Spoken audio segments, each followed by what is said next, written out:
Hi friends, you know me as Miss Megan, but did you know that I can introduce myself in a different way? Hi, I'm Miss Megan. I'm also a sinner. Uh-oh, a sinner? Do you know what it means to sin? It means to do something wrong that God does not approve of.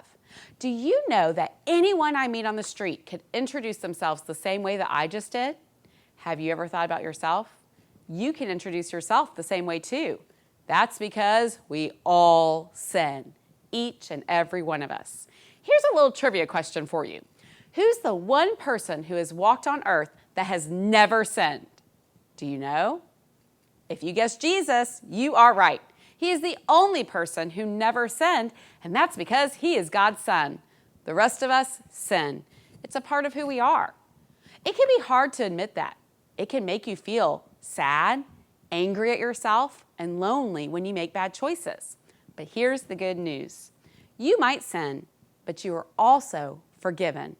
God always forgives you, no matter what. That doesn't mean that you should just give up and make bad choices all day, every day, because you're already forgiven. But it should help you to feel loved and connected to God, even when you make a mistake. Miss Megan messes up, sometimes more than I would like to admit. I have a really hard time forgiving myself when I sin.